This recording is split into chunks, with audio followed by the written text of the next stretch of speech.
বিদ্যালয়ৰ ছাত্ৰ একতা সভা আৰু মহাবিদ্যালয় পৰিয়ালৰ সকলো একত্ৰিত হৈ অনুষ্ঠিত কৰা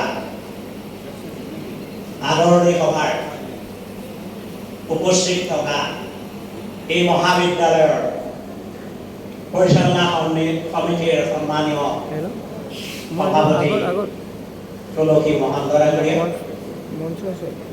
এই মহাবিদ্যালয়ৰ অধ্যক্ষ ডক্টৰ জ্যোতি প্ৰসাদ কোঁৱৰ ডাঙৰীয়া, নাহৰকটীয়া বৌদ্ধ বিহাৰৰ অধ্যক্ষ মহোদয়,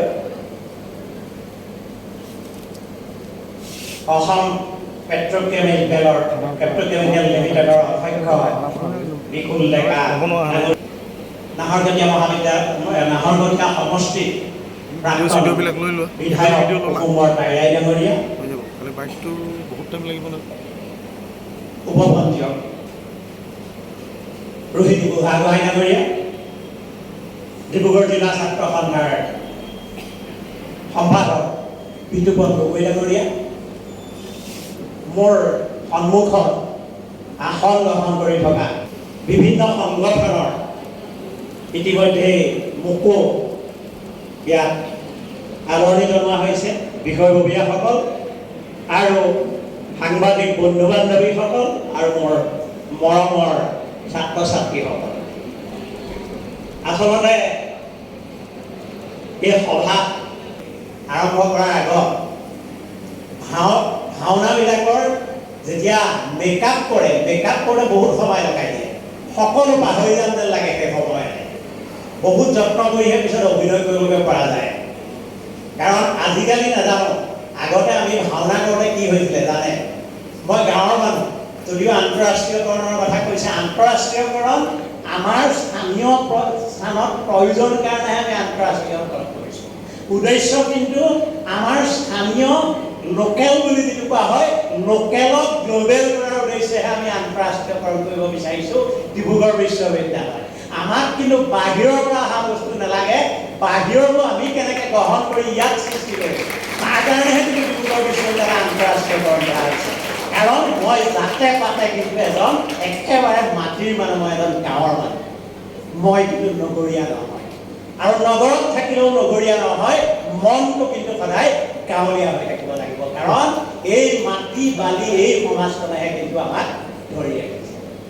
আজি সভাখনৰ আৰম্ভণিৰ পৰা মই যেতিয়া আৰম্ভণিৰ পৰা দেখিছিলোঁ, কাৰণ মই যিবিলাক সভা য'তেই মই যাওঁ, উপাচাৰ্য হিচাপে যাওঁ, আজি হয়তো এজন ৰাজনৈতিক নেতাই ভাবিহে কিবা কথা ক'ম বুলি কয়, মই কিন্তু সদায় ভবা কথাকেইটা কাহানিও ক'বলৈ নাপাওঁ। পৰিস্থিতিয়ে মোক বেলেগ ফালে লৈ যায়। আজি সভাখনে এটা মোক বেলেগ চাইডলৈ লৈ গ'ল। আজি আৰম্ভণিত যিটো আমি ৰাষ্ট্ৰীয় শিক্ষা নীতিয়ে সদায় চিঞৰি আছোঁ যে আমি ভাৰতীয় ঐতিহ্য পৰম্পৰাক গুৰুত্ব দিব লাগে। আজি কিজানি মই প্ৰথমখন মহাবিদ্যালয়, এই বছৰৰ প্ৰথমখন মহাবিদ্যালয়, আৰু সম্পূৰ্ণ যে ভাৰতীয় ঐতিহ্য সংস্কৃতিক গুৰুত্ব দি এই মহাবিদ্যালয়খন আৰম্ভ কৰা হৈছে, তাত মই প্ৰমাণ। কাৰণ আজি ইয়াৰ ছাত্ৰীয়ে যিটো সত্ৰীয়া নৃত্য পৰিৱেশন কৰিলে, আচলতে মই অলপ সময় ক'ত আছিলোঁ নিজেই গম নোপোৱা হৈ গৈছিলোঁ। মই অকণমান ৰেকৰ্ডিং কৰি ৰাখি থৈছোঁ, কাৰণ মোৰ নিজৰ কন্যাই সত্ৰীয়া নৃত্য কৰে, কাৰণ তাতকৈ বহুত উন্নত কৰিছে, মোৰ কন্যাই সিমান নোৱাৰে। গতিকে মই ইমানেই আপ্লুত হ'লোঁ, অভিভূত হ'লোঁ, মই লগালগ মই এইবোৰ নিজৰ হাতত ধৰি ৰাখিছোঁ। তাৰমানে আমাৰ সংস্কৃতি ইমান চহকী, ভাৰতীয় সংস্কৃতি, সমগ্ৰ ভাৰতীয় সংস্কৃতি আমাৰ ইমান চহকী, তথাপিতো আমি কি কৰিছোঁ এতিয়া, আমাৰ ছাত্ৰ ছাত্ৰীয়ে, মই বিশ্ববিদ্যালয়তো শিকাইছোঁ, ইঞ্জিনিয়াৰিঙৰ ছাত্ৰ ছাত্ৰীক শিকাইছোঁ, আমাৰ বিশ্ববিদ্যালয়ৰ ছাত্ৰ ছাত্ৰীয়ে লগ পালে good morning sir, good evening sir কয়। মই কৈছোঁ এটা কথা নহয়, তোমালোকৰতো মাজে মাজে 12 মান বাজিবৰ সময়ত খেলি মেলি লাগি যায়, তেতিয়া এটা আফটাৰনুনেই কওক নে মৰ্ণিঙেই কওক, এইবোৰ খেলি মেলি লগাতকৈ মোক নমস্কাৰ এটা বুলি ক'ব, মই সেইটোৱে ভাল। এটা নমস্কাৰত এই ইয়াত অন্তৰত যিটো অভিভূত হয়, সেইটো কিন্তু এটা good morning, good evening, good নাইটৰ দ্বাৰা নহয়। সেইকাৰণে মই কওঁ, হোৱাটছআপত বহুতকে কৈছোঁ, মোক মেছেজত তাত ৰাতিপুৱা গুড মৰ্ণিং দিব নালাগে, আপুনি ভালে আছে বুলি মই এনেও গম পাওঁ। এইবোৰ নকৰিব, দৰকাৰী কথা কৰিব। হোৱাটছআপ হ'ল বুলি ৰাতিপুৱাই গুড মৰ্ণিং, বহুতে গুড মৰ্ণিং দিয়ে, কেলৈ গুড মৰ্ণিং দিব লাগে? সম্পূৰ্ণ কৰিব। মোৰ মনৰ লগত মই কথা কোৱাবিলাক কাৰোবাৰ অমত হ'ব পাৰে দেই, আপোনালোক উপস্থিত আছে গতিকে অমতো হ'ব পাৰে, মই মোৰ মতটোহে কৈছোঁ। গতিকে এই বস্তুবিলাক আমি এৰি আমি কেনেকৈ আমাৰ শিক্ষানুষ্ঠানবিলাকক, কাৰণ আপোনালোকে এটা কথা জানে, অৰ্থনীতিটো এটা ঊৰ্ধ্বমান গতি থাকে, এটা পিক পইণ্ট পাই আকৌ ডাউন হৈ যায়, কেতিয়াবা আকৌ আগবাঢ়ে। গতিকে আমাৰ অলপতে কি হৈছিলে, আমাৰ সংস্কৃতি একেবাৰে ধ্বংসৰ পথত কিন্তু গৈ আছিলে। এতিয়া লাহে লাহে কিন্তু আমি বিশ্ববিদ্যালয় পৰ্যায়টো উদ্ধাৰ কৰিবলৈ যত্ন কৰিছোঁ। আজি যিটো সত্ৰীয়া নৃত্য কৰিলে, আজি ভেলুৱেটেড কোৰ্চ, যিটো বিশ্ববিদ্যালয়ৰ ভেলুৱেটেড কোৰ্চ, সেইটোত আমি সৃষ্টি কৰিব পাৰোঁ এটা এটা ক্লাব। এটা হ'ব পাৰে মিউজিক ক্লাব, আৰু এটা হ'ব পাৰে ডান্স ক্লাব, এটা হ'ব পাৰে আৰ্ট ক্লাব, ফাইন আৰ্টছ, এনেকুৱা ক্লাব হ'ব পাৰে, আৰু সকলোৱে একেলগে কৰিব। কিয় একেলগে কৰিব সকলোৱে? আজি ৰাষ্ট্ৰীয় শিক্ষানীতি 2020 আৰু আগৰ শিক্ষানীতিৰ পাৰ্থক্যটো ক'ত জানে? আগতে আমি কৈছিলোঁ শিক্ষানীতিটো আমাৰ উচ্চ শিক্ষাৰ ভাষাৰে আমি কৈছিলোঁ আমাৰ শিক্ষানীতি হায়াৰ এডুকেশ্যনৰ ডেফিনেশ্যনেৰে আমাৰ শিক্ষানীতি ত্ৰিগুণীয়া, ত্ৰিভুজাকৃতিৰ, আৰু সেই ত্ৰিভুজাকৃতিত বাহু তিনিটা। ত্ৰিভুজটো আপোনালোকে জানে, বাহু তিনিটা। এটা বাহুত থাকিব ছাত্ৰ ছাত্ৰী, এটা বাহুত থাকিব শিক্ষক শিক্ষয়িত্ৰী, আৰু তৃতীয় বাহুটোত থাকিব প্ৰশাসক। এইটো আছিলে শিক্ষা ব্যৱস্থা। এতিয়া শিক্ষা ব্যৱস্থা সেইটো নহয়।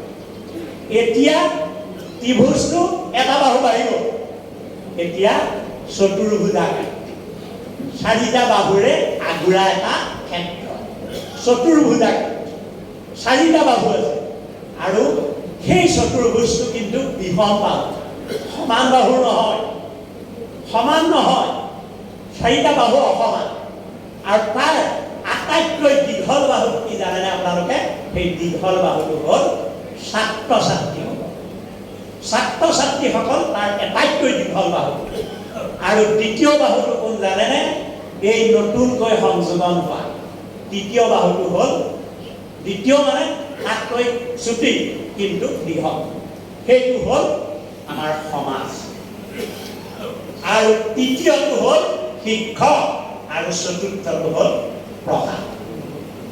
গতিকে প্ৰশাসন, ছাত্ৰ ছাত্ৰী, শিক্ষক আৰু সমাজক লৈ যদি শিক্ষা ব্যৱস্থা নহয়, তেনেহ'লে সেই শিক্ষা ব্যৱস্থা সমাজ ৰহিত শিক্ষা ব্যৱস্থাৰ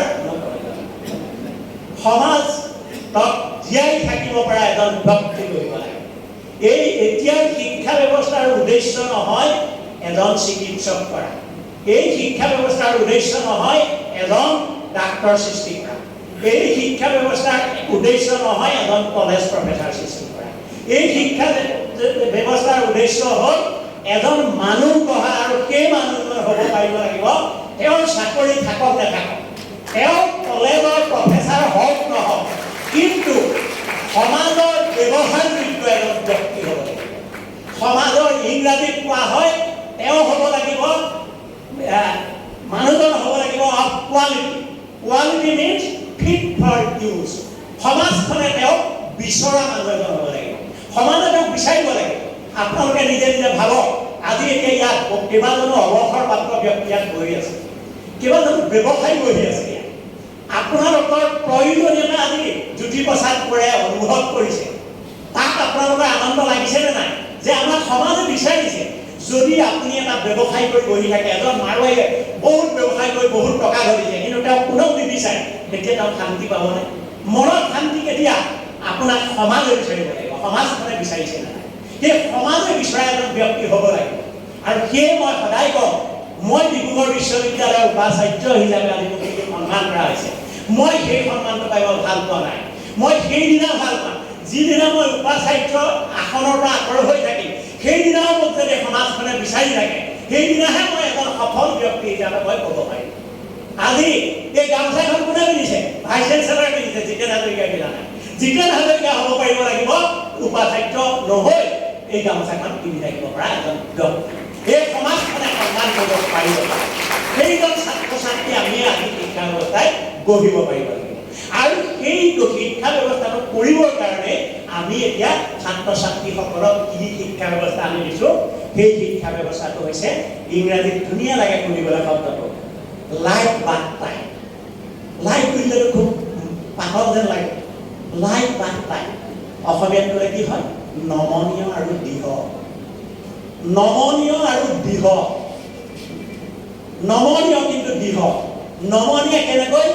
আপুনি কলা বিভাগৰ হ'ব পাৰে কিন্তু আপুনি বিজ্ঞানৰ বিষয় লোৱাৰ সুবিধা দিছে। আপুনি বিজ্ঞানৰ হ'ব পাৰে, আপুনি লগতে মিউজিকৰ পেপাৰ এখনো ল'ব পাৰে।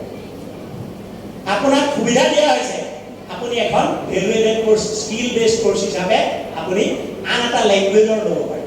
আপোনাক বহুত সুবিধা, একদম নমনীয়, ফ্লেক্সিবিলিটি। কিন্তু আৰু প্ৰশাসনিক ক্ষেত্ৰতো সকলো একেলগ হ'বলৈ কৈছে। এতিয়াও কিন্তু বহুত উপাচাৰ্যই এইটো পালন কৰা নাই।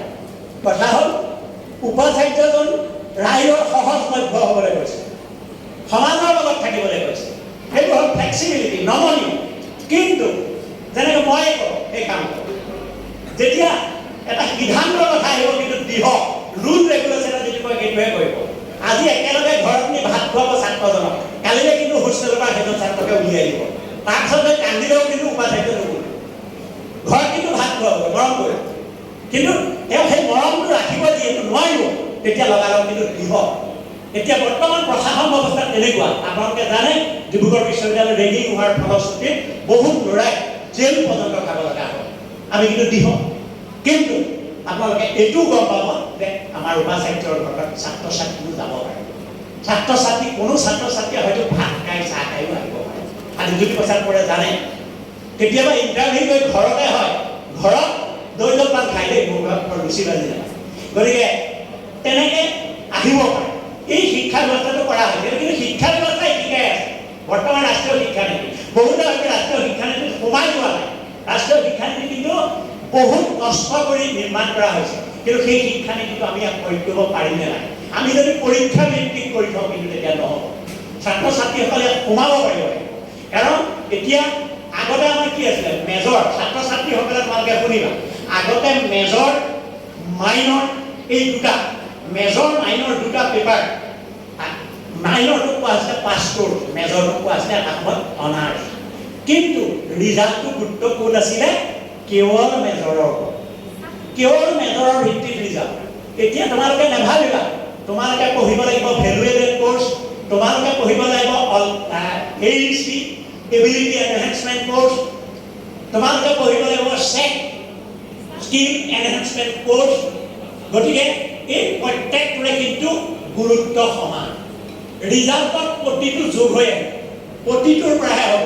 তাৰমানে এজন কেৱল ইকনমিক্সৰ গ্ৰেজুৱেট কৰি পঠিয়াব বিচৰা হোৱা নাই, এজন পলিটিকেল চায়েন্সৰ গ্ৰেজুৱেট কৰি পঠিয়াব বিচৰা হোৱা নাই। সেই ছাত্ৰ বা ছাত্ৰীজনে যাতে নিজৰ ভৰিৰ ওপৰত নিজে থিয় দি খাব পৰাৰ চিন্তাটো কৰে। আৰু অভিভাৱকসকলক সেইকাৰণে ইয়াত সাঙুৰি লোৱা হৈছে যাতে য'ত ছাত্ৰ ছাত্ৰী থাকে অভিভাৱকসকলেও যাতে লগত তীক্ষ্ণ দৃষ্টি দি থাকে। আৰু কলেজসমূহকো আমি কওঁ, কাৰণ বিশ্ববিদ্যালয় জেগাত পাইছোঁ য'ত হায়াৰ এডুকেশ্যনৰ একেবাৰে টপ জেগাত আছে, তাতো কিন্তু আমি অভিভাৱক মাতি আনিহে আমি সভা পাতিছোঁ। আজি আমি জ্যেষ্ঠসকল দেখি মই ভাল পাইছোঁ। আমি কালি এখন সভা হৈছে, তাত আমাৰ নতুনকৈ এডমিশ্যন লোৱা অভিভাৱক 140 জন উপস্থিত আছে। আমি সকলোকে মাতিছোঁ, গতিকে অভিভাৱক উপস্থিত আছে তাত। কাৰণ অভিভাৱক মানে হ'ল সমাজৰ আটাইতকৈ গুৰুত্বপূৰ্ণ অংশটো শিক্ষাৰ ক্ষেত্ৰত অভিভাৱক। গতিকে কাৰোবাক এডমিশ্যন দি দিলোঁ ডিগ্ৰী ফাৰ্ষ্ট ইয়েৰত, মইতো নাহৰকটীয়া প্ৰিন্সিপাল জ্যোতিপ্ৰসাদ বৰকটো চমজাই দিলোঁ, মই চিন্তা কৰিবলৈ নাই। সেইটো নহয়, সেইটো হ'ব নোৱাৰিব। আপোনালোক কিন্তু সংক্ষিপ্ত হৈ লগত থাকিব পাৰিব লাগিব। ঠিক তেনেদৰে আজিৰ যিটো শিক্ষা ব্যৱস্থা, সেই শিক্ষা ব্যৱস্থাটোৱে কেৱল শিক্ষককে নিযুক্তি দিবলৈ কোৱা নাই।